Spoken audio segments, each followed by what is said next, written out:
Now it is my great pleasure to introduce our special keynote guest speaker this evening, Candace Newton. Candace is a single parent of 4 children. I can't imagine. I'm a single parent of 2 children. I can't imagine 4. Grandmother of 2, author, singer, humorist, speaker, and adult education instructor, and host and creator of Unlocking Secrets for Women, a company she started over 7 years ago that gathers resources of the best experts in every field that are committed to providing quality education, information, products, services, and resources for the benefit of women and their families. She's a popular speaker and is able to spontaneously interact with women, men, and children of all ages, engaging humorous but sincere solution-minded answers to lighten the load and yet give practical help where needed. She currently teaches over 100 women of all ages every year and has over 20 years of experience working in hospitals and or medical professions. So please join me in giving a very warm welcome to Candace.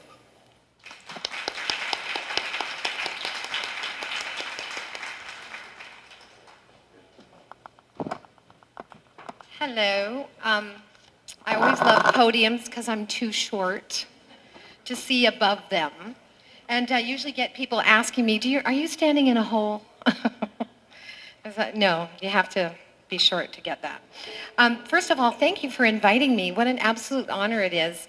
I actually teach in the Burnaby Adult Education Program and almost winding down, as Linda will probably know, just about done, getting a little bit too busy to be doing that anymore, but I'm grateful for the opportunity, and so thank you. So it's very nice to be invited here. And I don't know, people were offering me something to eat, but I don't eat before I speak because I have a tendency to spit. And I just don't want to have food on your face, because it would be you, because you're sitting so close. So I'd like to share with you my experiences and some insights on mentoring and what it means to be a mentor and what it would mean to be a mentoree. Before I do that, I'd like to share a couple of things that I hope will impact you. In 1983, a young Canadian girl left with 2 small children and her husband and arrived in southern Africa in the middle of apartheid. She was frightened, had never left home before. She was English speaking, but was unfamiliar with the culture in South Africa, and particularly with apartheid. She stayed in her home for a year, terrified to go outside because she didn't know who she would encounter or whether or not she would be accepted by the community or the culture. She had very little to do with anybody. It took her an entire year to get over the culture shock, to build friendships, and to warm up. And that girl was me. And I lived in South Africa for 2 years, and I do understand both sides now. I understand what it is to be an immigrant in another country that has multiple languages and multiple cultures, as well as being here in my own home country and being a host to the world that's now being welcomed here. And hopefully, as Canadian women, we will be good hosts in our own country and welcome these women who have to come into this country and find these challenges. So I was in a country when apartheid was running rampant. I was invited to sing into the colored churches, that's how they classified them. I received not always a welcome response. My accent was noticeable, my dress was noticeable, and in South Africa, the women, for some reason, like to greet and kiss you on the lips. That didn't do well for me. I didn't particularly enjoy that. So, you know, we all experience different experiences in our life, and it certainly was mine. And so I feel like I can speak to this issue with a little bit of confidence. And over the past 20 years of teaching formally and informally, in particular the last 10 years in the school systems, the adult education programs in Surrey and in Burnaby, I have taught over 100 women a year, and I would say at least 50% were immigrant women, new into this country, struggling with the language, and I think they are the most courageous individuals I've ever seen to enter not just into a culture, but into a school system where they have to learn a language, sometimes translating a language from their own language into another language just to be understood. I have taught physicians. I have taught scientists. I have taught doctors and technology people that are extremely brilliant, that I find difficult to be able to be teaching them when I feel that they should be teaching me. And I have found in the hospitals where I have worked that you must never assume anything about anyone. And I always, like Jean, I have a big heart. I think like Jean has an amazingly big heart. And I always care about the people that work around me. And I'll never forget one woman who was cleaning the floor in the unit that I was working on. And I just said, "Hi, how are you?" And she's fine. And didn't know why I was asking her a question. I just said, so I knew that she had an accent, so I said, "What country are you from?" And she told me, and I said, "Well, how long have you been in Canada?" And she just stopped, and she started to look at me, and she started to think, well, maybe she's friendly and I can talk to her. And she opened up to me, and she was a molecular biologist from her country who was cleaning the floor of where I worked. And I can't even begin to tell you how deeply that impacted me. Because here is a woman who is doing a job that is desperately necessary. We want our hospitals to be clean. And yet she was a woman of such grace and dignity, and she was doing a job that personally, honestly, I would have found difficult to do, given the academic degree and what I had gone through as an individual and how much I had worked for my education. So it really impacted me, and I began to recognize that as Canadian-born women, and my parents were immigrants, so I'm the daughter of an immigrant, and I think a lot of us have that background. I realized that I needed to recognize that I was a host in my country, and how would I want to be received in another country? So I began to open my heart and recognize these beautiful women, these courageous women, would do anything to support their families. And I can't even imagine how it would strip me of my dignity if I was recognized as a physician. I had a gynecologist in my class who was from Afghanistan, who delivered babies in a MASH unit environment. And I'm teaching her to be a medical office assistant, and I just was so humbled. I could barely do that. And I kept saying, "Please teach me, because I know you can teach me." But I can't imagine what it would be like to come into this country and have an education and have that kind of dignity and not be recognized and have to start again.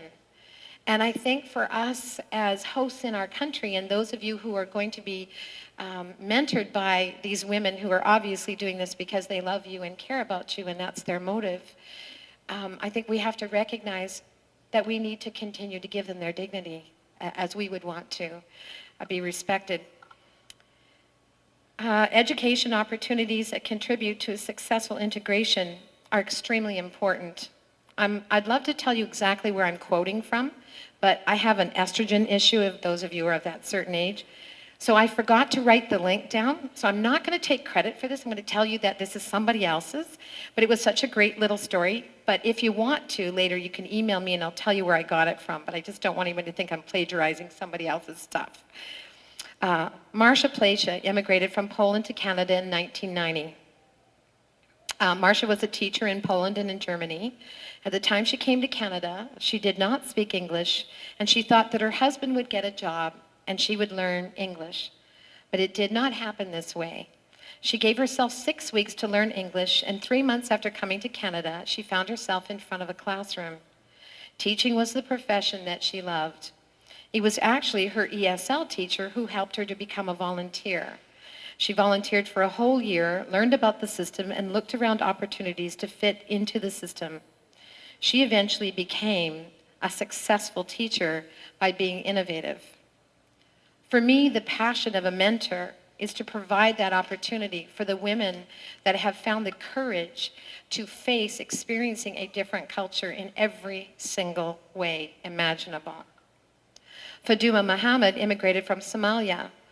The married mother of 3 had a master's degree in agriculture from a university in Germany. She had just started her PhD doing research in her native Somalia when the Civil War broke out. She and her children fled to Kenya and then to Germany, and ultimately found herself, her 3 kids, and her husband in Canada as refugees. Once here, she wanted to continue to work on her PhD. She quotes, "My expectation was at least my master's degree of agriculture would be recognized here, and that I could work in my field or related areas." When she went to the Office of Comparative Education at the University of Toronto, she was told her degree would not be recognized in Canada. Faced with the decision of whether to modify her education or settle for a job unrelated to her post-secondary education, she chose to find work, any kind of work. She says, "I didn't go back to school because we had to survive. We had to pay for everything, and we didn't want to stay on welfare. I never even bothered to follow up to see if I could go back to university. I was really being realistic in saying if I had to go back to university, how are we going to survive financially?" She overcame her obstacles, and today Faduma is the executive director of the Labour Community Services of Toronto. About a year ago, someone had given me a pedicure. Now, girls, I love the pedicure, so I went. And I went to this lovely shop in one of our local communities, and the woman that was, I always have a problem when women are giving me a pedicure, because I just feel like you shouldn't really serve me like that. I should, we should do it together, that's what I'm thinking, but they don't like that. I was like, stay away. And she had a lovely accent, and I asked her, where's your accent from?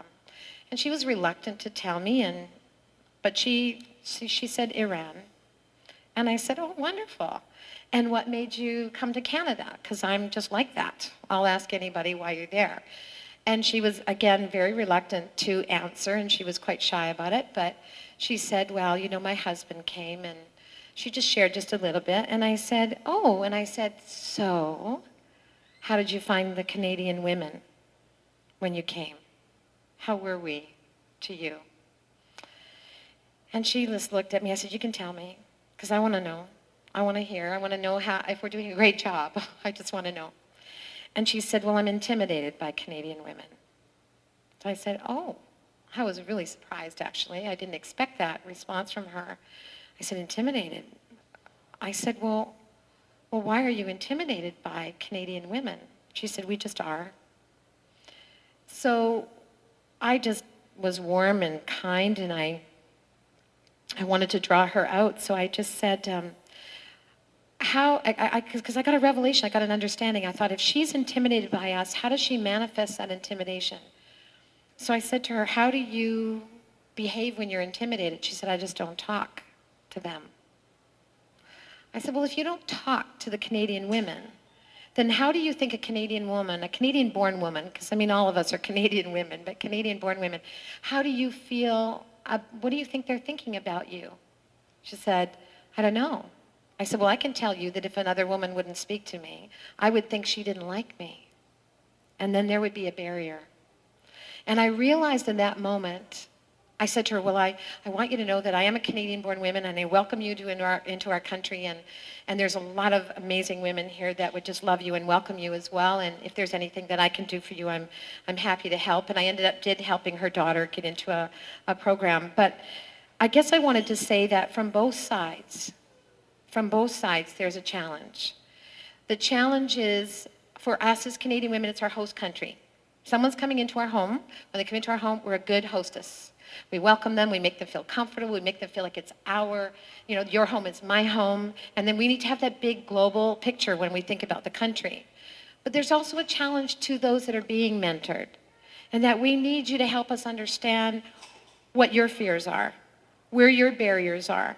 Talk to us and tell us the truth about what you're dealing with and what you're experiencing.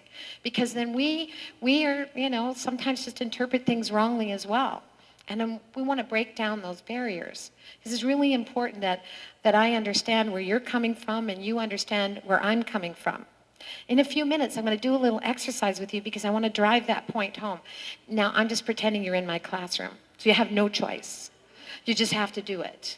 So I'll just give you, in 1 minute, I'm going to make you do this. And you won't have to move, because I notice there's children and we don't want to disturb them. They're beautiful and graciously quiet.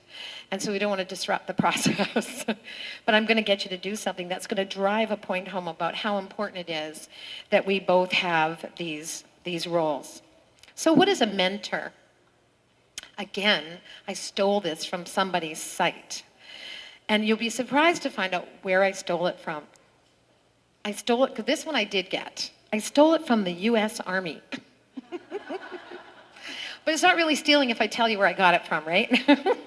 But it was so profound. I couldn't even read it better myself. So I thought, why, reinvent the wheel? So giving credit to the U.S. Army, which I'm sure you're thrilled to hear. But anyways, what is a mentor? A mentor is an influential senior sponsor or supporter in the technical wording. What does a mentor do? A mentor is a person who oversees the possible career and development of another, possibly social person in a social context as well. A mentor can help someone clarify their personal and career goals and help them to develop a plan of action to achieve those goals. A mentor coaches.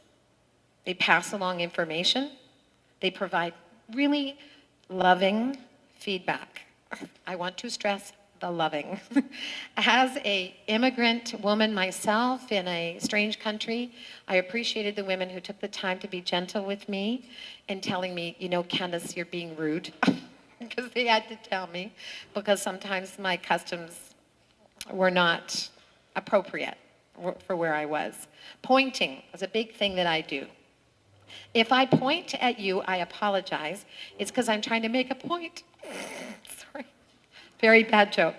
Okay, so I had to learn. So anyways, serves as a sounding board, directs them to opportunities in education and personal opportunities, and helps them to avoid pitfalls, encourages and motivates you, builds your sense of self-confidence, links you with other people that can support you and help you, provides encouragement and is honest, gives you suggestions, helps you see things from a bigger point of view, help you with your vision. They're candid with you about your challenges and your advice, again, loving, in a loving way, assists you in making good choices, has some honest discussions with you about tough issues, and stimulates you and gives you insights into career paths and opportunities. What are the characteristics, of a good mentor? This is for you that want the challenge of mentoring. You are supportive. You are patient. You are respectful. You are people-orientated. Obviously, you wouldn't be doing this if you weren't. You're a good motivator. You're respectful of their culture and their challenges and their differences. You are an effective teacher. Do you know that an effective teacher is someone who engages you and makes you passionate to want to do what you want to do? They give you this catchy desire and passion to do something. They help you. You are self-confident in yourself. You're an achiever. And what should a mentee, someone who's being mentored, what should they offer? They should have competence and credibility, which you do. That's why you're here. Ambition, a desire to learn, a commitment to your own passion, an initiative and an eagerness to learn, and a desire and ability to accept more responsibility than maybe you wanted to have. The ability to establish relationships and alliances with others and to be a team player. How do you know that your mentoring has been successful? Is when you are open to change and you begin to transition and you're exploring other possibilities and you're learning from others. Both parties are inspired by the relationship and you gain a great deal of satisfaction from it. There's a commitment to understanding and growing and working towards solutions of problems that might arise. You might feel a bond, and you should, and a connection to that individual if you're doing your job right and together. You're comfortable going to each other. You're establishing that degree of comfort. There's new potential in the life of that woman, but more than anything, that you are allowing her to be the woman of dignity that she is. That you never look down on her as someone who is lacking, but you look at yourself as an opportunity to build her with what her desires and challenges are. You see, every one of us knows what it is that we need that will help us to become successful. And the women that become a part of our culture are looking to you to respect them, to show them their honor, to honor their culture and their background and the differences, and never condescending, never looking at yourself as someone who's better than them. And I don't think there's anyone in this room who has that. But I'm just saying it's a very vulnerable place to be a woman of great dignity in your own country and have to come and be taught by another. And we need to protect that and respect that. The reality is, and I'm going to be honest with you about my experience in South Africa, how they experienced me and how I experienced them. The reality is that a lot of times we are very challenged by other cultures. I was honestly challenged by the culture of the country that I was in. I found it difficult. Some things were hard to embrace. So if I had a challenge respecting, if I had a challenge being non-judgmental, I mean, we're human, let's face it, we've all got those qualities in us. We would all love to be perfect, but I've strived and it's just not worked. So I just give up trying to be perfect. So when you don't have all these other beautiful, excellent things that you have said here tonight, because that is the foundation for relationships that are good, the one thing you do have is the ability to say, and you can take this home, you can do this with your children, you can do this with your spouses, your families. It's not just for here, it's for anywhere. You can say, well then please tell me what you do see. Because you will now know that whatever they see is the truth. And when you base your relationships with others on an understanding that they're telling you the truth, there is no competition, there is no challenge. You understand that that is their truth. They're not making it up. You can accept that. They don't feel like they have to prove to you that it's their truth. And you also know that your truth will also be accepted. And then you say, just tell me then. Because you know, unless you guys turn around, you don't see what's on the back of your head. And it's important for you to ask one another, tell me what you see. And if you take something away with you as mentors and mentorees, and both of you are going to need to do this. Well, if I was mentoring someone, I would need them to say, Candace, tell me what you see. If I'm saying something to them that feels different. And the mentoree and vice versa, what do you see? And that is cooperation. And it's something that you could take with you and use it wherever you go. It's called by Perspective Truth Circles. I do them with women in much greater degree. We have actually breakout sessions that are a lot more fun, but we're limited, and these sweet little children are going to tell you very soon when they've had enough, because kids don't lie.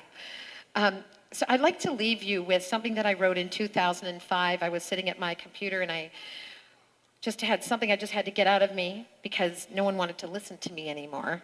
And mainly my children, they were just like, done. Mother, you've spoken your 18 million words for today, and we don't want to hear anymore. So I put it out, and I wrote this, and I wrote it based on my experiences, and I'd like to share it with you in closing. I just want to add that one of the perspectives that is equally important for you, right before I read to you, I want you to understand that a prism reflects every single perspective of light. And it's beautiful when it's a contribution of all of those things.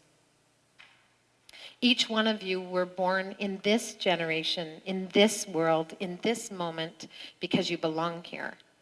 You are not an accident. I do not care what your circumstances of birth were. You are not an accident. You are important, and you matter, and you're meant to be here. What you bring in your gifts and talents in this world matters. You are important. Whether somebody else recognizes it or not, you need to know that. When a tree has been transplanted, which is the only analogy I could think of for my life in South Africa, I was lifted up, uprooted out of everything that I knew was common, and put into a new ground. It takes time for those roots to go down. And a mentor is like a stake, you know, like an oak tree. It has a stake. It supports the tree so that the tree can find its source of life in the ground it's been replanted in. And that is their experience and your experience, to stand by them. So as I was writing this, I wrote, as I pictured this event with women in mind, seeing women, organizations, and skilled doctors, because it was a medical event, gathering together and participating in something so unique and so diverse, I thought about the wonderful privilege and opportunity that is before me. I'm acutely aware of something that brings me complete joy, and that is the idea of so many people who don't know one another in one room with a common desire. There are those that want to offer a hand to help improve the quality of life for others, and there are those that desire information. What a wonderful picture of giving and sharing and of care and compassion all in one room. Regardless of the business side of things, everyone participating is, in my opinion, there for the same reason. We all want to help and to learn and to know how we can make life better for everyone, regardless. This is my essence and desire for my organization called Unlocking Secrets for Women. Unlocking Secrets for Women was born out of a strong passion to relook at the foundation and philosophy of the way we deal with the challenge all of us must face one way or another. As someone myself who has endured much hardship in life and faced many obstacles, sometimes as a result of my own lack of knowledge, I recognize where my successes have come from. I feel that my success has often come through the beautiful gift of others and their willingness to share their strengths for my benefit. These gifts of knowledge and compassion that you offer here, ladies, to one another, from a caring friend, a loved one, a business colleague, or a mentor, who took the time to give of what they had to help complete those missing pieces of information in me, that I continue to benefit from this day. I am deeply grateful for these exchanges that have ended in a mutual sharing of solutions and hope. Over the past 30 years of consciously observing, living in, and celebrating the uniqueness and individuality of all of us who share this very old planet, I've come to gain a deep respect for individual freedom of thought and choice. Although this is considered to be the basis and foundation for true caring, in my opinion, it hasn't seemed to have the effect needed to contribute to a greater sense of inner peace. From my own experience, having lived in South Africa during a significant part of history and witnessing firsthand the beginnings of the implosion of apartheid, my observations have helped me discover an old but simple truth. I have discovered that despite the miles across the world between people, or the barriers in language, we are really just all the same.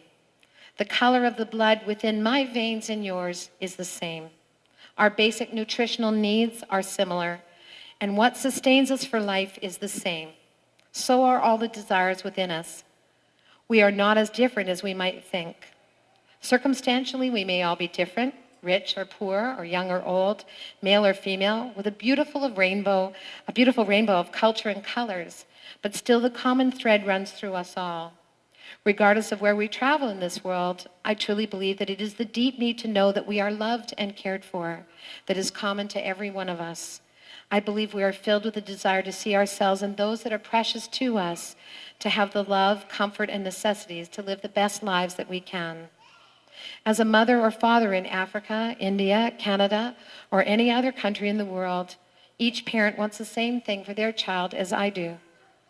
The wrenching pain seen on the faces of parents of missing children, or the anguish of a mother that cannot save her starving child, is similarly reflected on the faces of the parents in our country that would experience the same type of loss.